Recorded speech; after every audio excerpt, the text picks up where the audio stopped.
Hello everyone, what is up? Welcome back to the dark side of the channel, and today we will be doing the next episode of our Laxius Power playthrough. Now, some very small corrections that need to make. In the last episode, I actually said that Merthun's Cave is a very difficult dungeon. I was actually wrong about that one. I don't know what I confused it with, but it's actually not a very difficult dungeon, and that is why we're actually going to explore it now, because it has pretty good loot. That we can definitely use. Now, I don't know why I'm trying to run from this, but I am, so. If you start running from something, just keep running. I don't know. So this is Merthun's Cave, and we're actually going to explore this place now. So, Merthun's Cave, stalactolites, and corpse leechers. Now, from experience with this kind of enemies, you always want to beat the lights first, so let's try to do that. Num, P-flare. Wow, okay. So we're dealing with an enemy with P-flare. The stalactolites know P-flare. The corpse leecher is probably just a leecher, like a normal leecher. What does this say? Dead language. She can't read it. Okay. Okay. So we're faced with this. Let's see what Nereids of Thunder does here. Just does it auto? It does kill. Wow. It actually kills all the enemies at once. That's really good. So for now, until we're a bit more powerful, that is actually Adventurer. Why is an adventurer attacking us? Well, that's the end of his adventure. I wonder how that appeared to him. Like, random and his party appear? I don't know. Well, that sucks for him because he's dead now. Well, there's only one way to go. And now you can choose to go over the skeleton, or you can actually go up the north path. So I'm gonna start by going up the northern path, I guess. There's a path to the left here. High dampness rate in this cave. Okay. And then there's another branching in the path to the left or right, so. We're just going to keep going straight ahead, and we're going to remember that we have not gone a single side path yet. That seems to me to be the easiest way to actually explore this place, given a lot of the paths here branch, apparently. So I think that the easiest way to do this is going to be to just go, what did she learn? Be bold. So that is the next stage of Blitz. So I think that's going to be the easiest way to actually explore this place. And then we come to another branch. Up the stairs. Into an ice cave. Okay. Now there's a barrel there, so I want to check out that barrel. Nothing. Okay. And here two cave octopi actually appear. So that's kind of scary. Let's use water beam here, and then let's see what we can do. So this thing just took 700 damage and didn't die, which makes me slightly concerned about this place. But we did manage to numb both of them, so they're not going to be an issue anymore. So we can just spam them now and hit them. But these things have a lot of health. Damn. Not really too sure how we're going to beat them. So obviously, just like old Pokemon games, your critical hits is actually very dependent on how fast you are. Frozen pieces of fish. Shark. So we find 5 sharks, a diamond, and 2 more cave octopi. Let's just escape from these things. They're not worth it. What is this place? This place is so weird. What? And this thing's gonna summon the ground clouds. Damn. That's an annoying spell. Does kind of a lot of damage, honestly. Even if he's dead now. And even worse, we're actually almost out of healing, so we're gonna have to backtrack pretty soon. A trout, okay.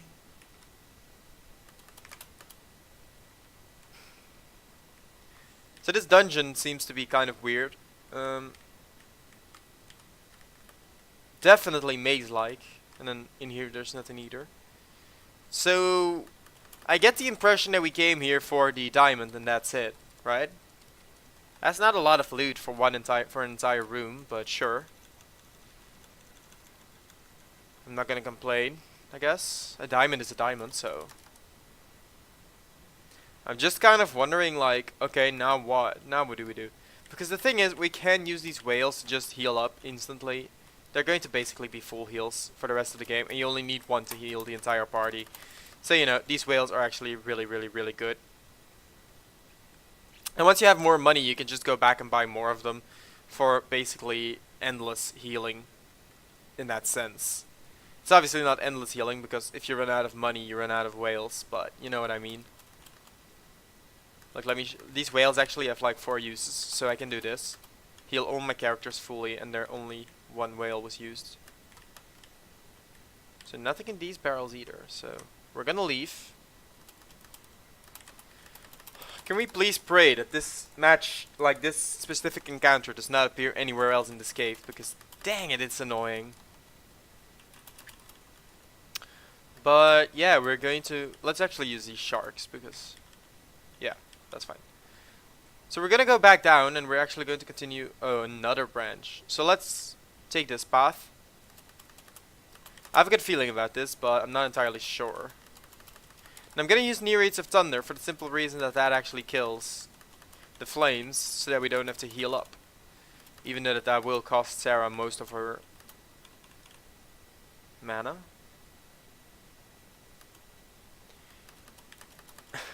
A treasure chest in the middle of the map. What could go wrong? Oh.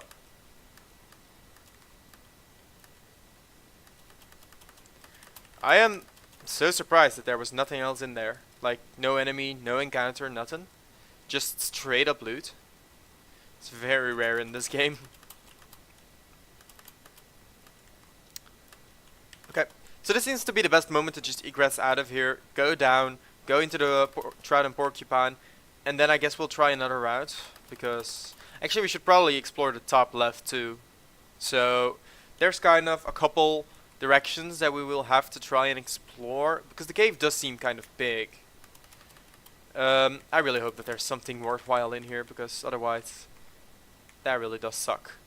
So let's just try to like do the opposite exploration this time. Let's start with the bottom this time.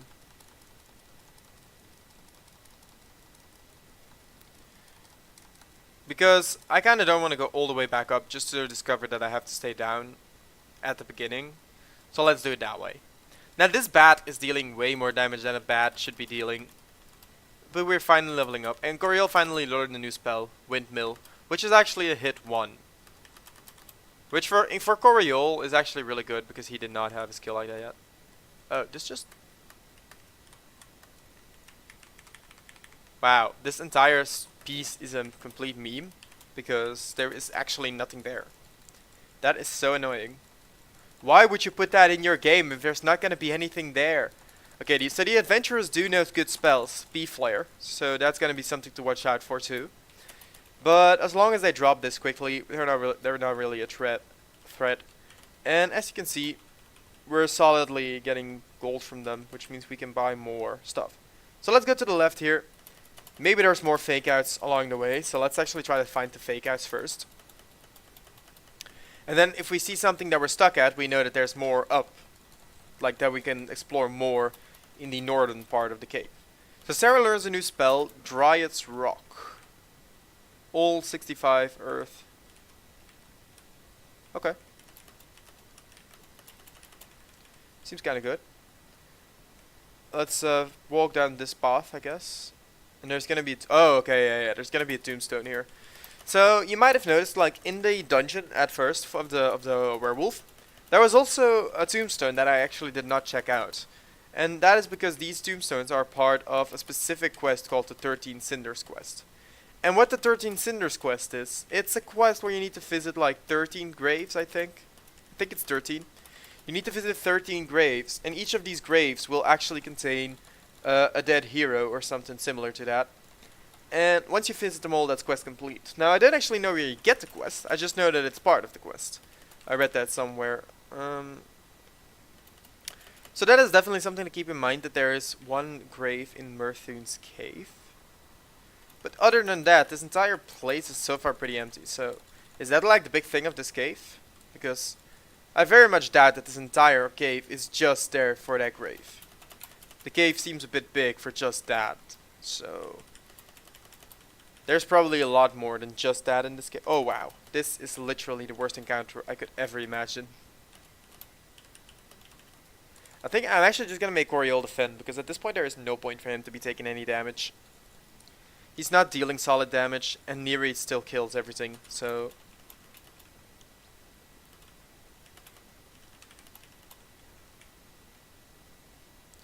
So the left side is pretty pointless. What does this say?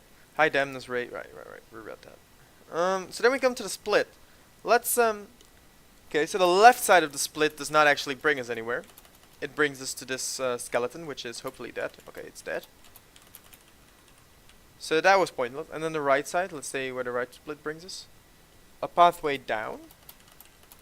Interesting.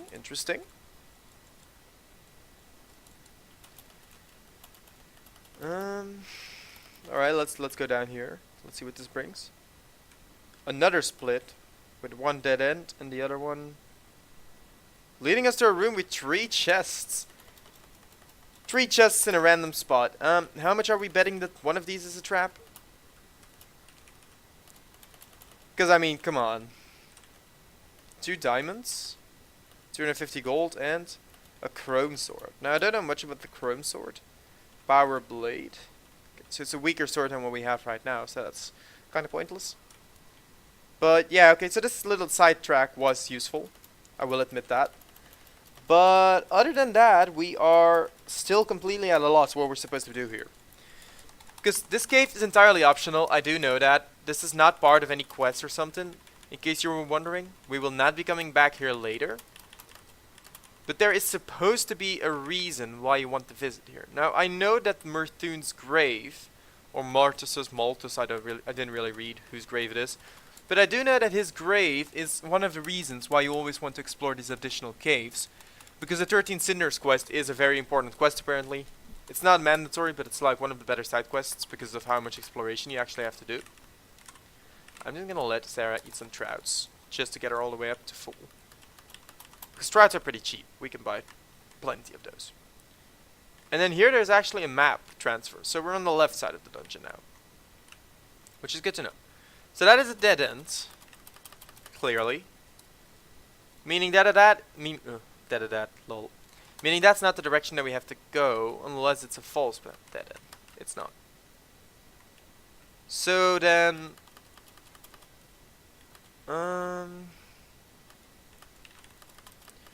what other direction is there? Obviously there's the left, which we haven't explored yet. So we can go to the left. Also note that we're not getting any gold here. So we're also gonna... let's try to do the... oh. Octahuges. These things look scary, so let's hope they get numbed. They did not get numbed. Okay, this is bad. Okay, not as bad as I thought it would be, but they are definitely taking this damage way too well for us to be calm about it. So, come on. No? Only poison? Paralysis? No? Okay. Let's try Dryad's Rock and another paralysis, because if we do not kill one of these things, we're dead. Okay, so one of them died. Please die to paralysis. I don't know.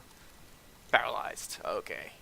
That's what I'm talking about. So, by the way, you can't use these whales in battle, I think. I'm pretty sure you can't. I'm willing to try it next fight, but I'm pretty sure that you can't. So, just keep that in mind. I took one step too many. Like, let's see. Yeah, whale. So you can't actually use whales in battle.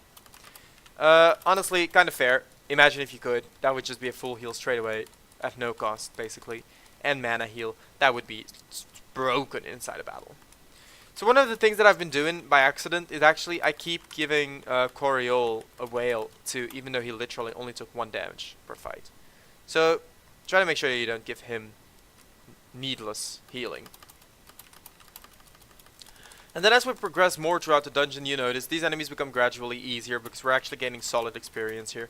76 per fight, you know, it's not the most, but it's definitely a good amount to be gaining. Especially for fights that end like within 1 turn. Now, one of the interesting things about this cave is this is definitely, like you can see that this is a frozen part of the cave. And we see a blue light over there. So this entire part was actually pointless. Ugh. So I have nothing against putting fake routes and such in your game, or in your like in the way that you have to go, but it does annoy me when they're like completely enemy filled, riddled with enemies, bots, and then it turns out to be all for nothing. That does kind of grind my gears. But we can go on the left here, which brings us here, and I don't think we've actually been here. And there is a door here.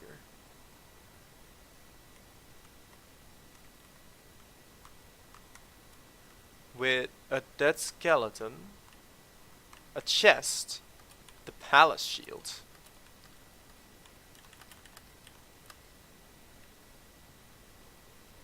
Pretty good defensively, I guess. And she can actually equip the ellipse shield. Now I'm not sure. Yeah, okay, she can actually equip it, which is really good. And then the blue light does not do anything. So this place is just for the palace shield. Kinda weird, all of this for just the palace shield, but you know, okay. That's fine. We're going to obviously beat this thing, and then we're going to continue our little route. And she finally learns it. Tsunami. So 25 mana, but it does heal all the characters straight away. So, you know, as long as you're stocked up on trouts and stuff, you're going to be able to abuse that one. Ooh, they actually chase after me. I did not think that they would be fast enough to do that twice. That was probably not the best idea I've ever had, but, you know, whatever. So we come from the right. So. Huh. Okay.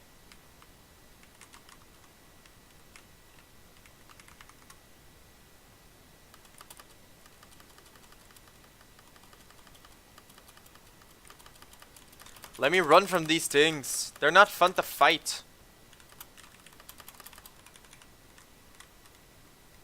Oh, wow. Oh. Oh boy. So we need to find a key.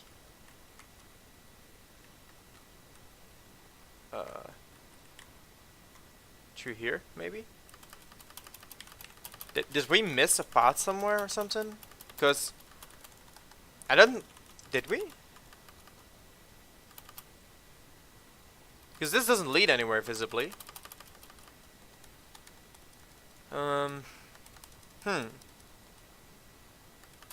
That is annoying.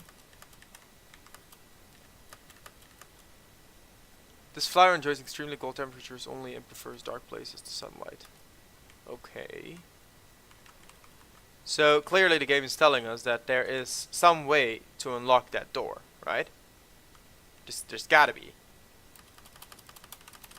Because I really am sure that you're not supposed to leave the cave. Because from what I read, it is a definite normal cave. So we're supposed to just go through it normally. There's not supposed to be any kind of special trick to it. So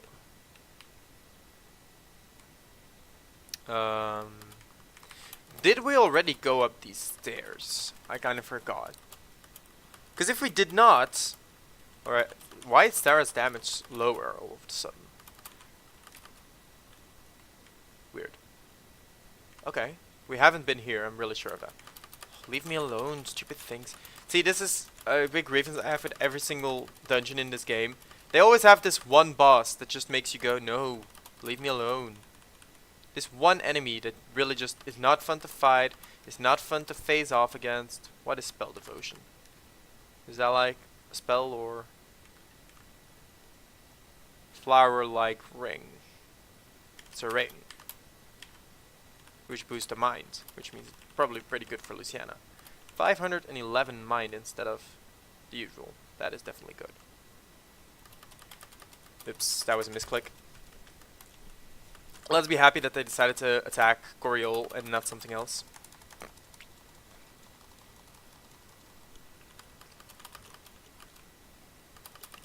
But yeah, in the meantime...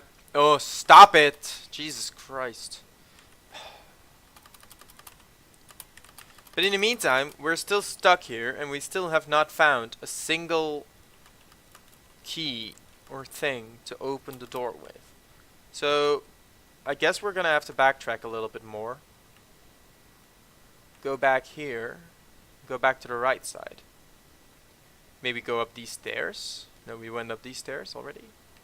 And that is give or take where we actually ran out of mana, right? So let's, instead of going to the right here of the bridge, let's actually go down. See if we can find anything there.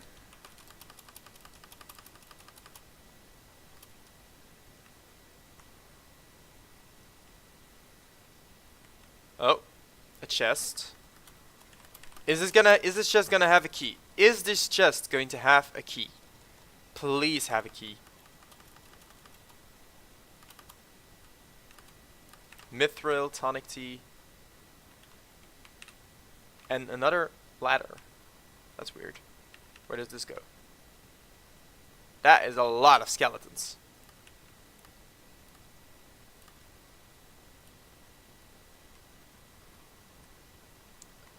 A lever. Yes. It's a lever. Nice. And here's the boss to defend it, but that doesn't matter. We found our lever. We found our way to open the door. Hallelujah. Alright. So now all that remains is to actually defeat the Drake, who dealt 101 damage to Sarah in one hit. But I mean, we've already dealt quite a lot of damage to it, so I'm pretty sure that this fight shouldn't take too long. Sarah's dead, but... Alright, let's use Phoenix Shine to revive Sarah, and then Coriol will attack. Is no longer Berserk, huh. I was admittedly kind of hoping that it would stay Berserk a tiny little bit longer, so I could just be-bold it again, but okay. Luciana is knockout. That's not useful. And Random is officially out of heals, so... Phoenix Shine, let's attack him, grab him like this. Nope, not gonna be enough to do anything here, so let's get the fences up on Random, just so that we can... Turquoise Tornado, what? Oh no, damn. That is dangerous. That is so dangerous.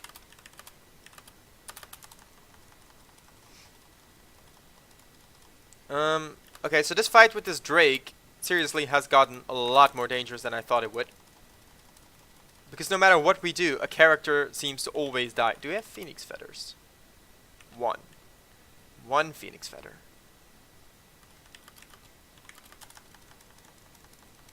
Okay, so the entire team is alive for like the first time in forever. But Random is going to die to Turquoise Tornado, and so is Luciana. So the only thing we actually have left is the Apricot, which is gonna fully heal Sarah.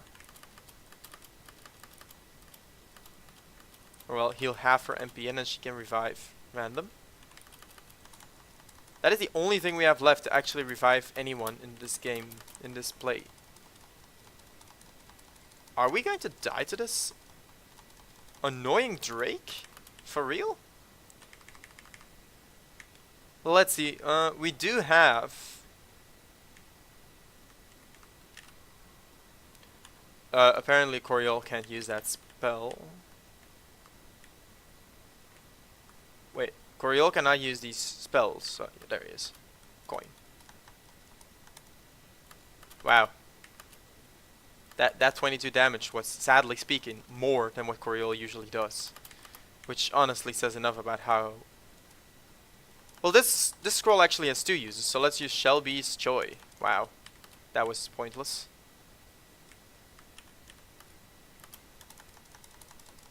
Please? Please? Please?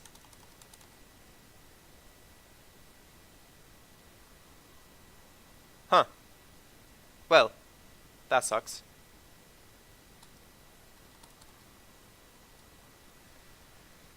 And,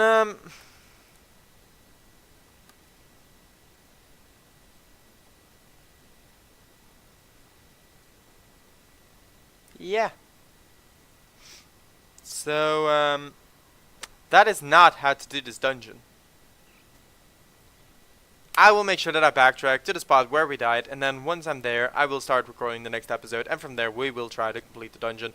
For now, this was Darth. Stay on the Darth side of the channel, guys, and as always, I hope you enjoyed the video.